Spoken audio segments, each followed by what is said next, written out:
When humanity was almost completely slaughtered, the souls of the dead began to cry out to heaven. Their cries pierced the sky and reached the heavenly realm. The four guardian angels, Michael, Uriel, Raphael, and Gabriel, heard it and looked down upon the human world. What they saw was like the end of the world.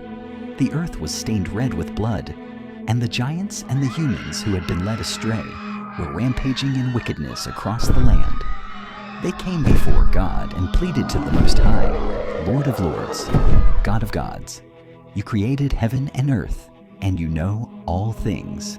Now the earth is full of sin and wailing. We ask you to instruct us. What should we do? God saw everything they saw and also heard the cries from the earth. His heart was filled with sorrow. The creation he loved had been devoured by corruption and violence. So God gave a path of resolution. God's solution can be divided into 4 levels. First, salvation. In order to preserve life and civilization, he revealed to Noah that he should build the ark.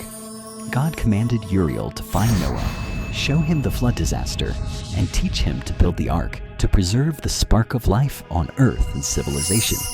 Second, judgment. In order to remove evil and chaos, he bound the fallen angels. The other angels were sent to bind the leaders of the fallen angels, cast them into the abyss with chains, and wait for the final judgment. Third, purification. In order to cleanse the polluted world, he sent the flood and exterminated the giants. As for the giants, Nephilim, born from the union of fallen angels and humans, their lifespan was limited to about 500 years, and they were destined to slaughter one another until extinction. And he would use the flood to destroy the world, initiating a great reset of the earth. At the same time, God cleansed the world, thoroughly defiled by forbidden knowledge, sorcery, and violence, by the flood, destroying the polluted land, plants, animals, and the corrupt human society. The flood was both punishment and complete purification, removing root evil in order to rebuild righteousness and order. Fourth, covenant. In order to establish order, after the great flood, God granted the covenant of the rainbow. God made the rainbow covenant with humanity and with every living creature such as birds, livestock, and wild beasts. God promised that he would no longer use a flood to destroy all flesh and would no longer use a flood to ruin the whole earth. God placed the rainbow in the clouds as the sign of the covenant. When the rainbow appears, God remembers this covenant, showing that this promise remains valid.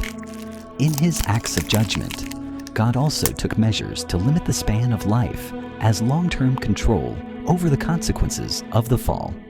God said, "My spirit shall not remain in man forever. His days shall be 120 years." God limited human lifespan to about 120 years. Before the flood, the biblical genealogical records show that humans once had extremely long lifespans, mostly hundreds to nearly 1,000 years. For example, Methuselah lived 969 years, Jared 962 years, and Noah 950 years. God's decision marked the transition of humanity from extremely long lifespans to limited lifespans. The shortening of lifespan was not merely punishment, but a long-term policy to systematically restrain the consequences of the fall. It both limited the time window for sin, forbidden arts, and fallen bloodlines to continue spreading, and prevented abnormal longevity from allowing evil to accumulate and expand over long periods. At the same time, working together with the flood's purification to form a shorter-lived but more recoverable cycle of life, facilitating the rebuilding of an orderly social and moral system.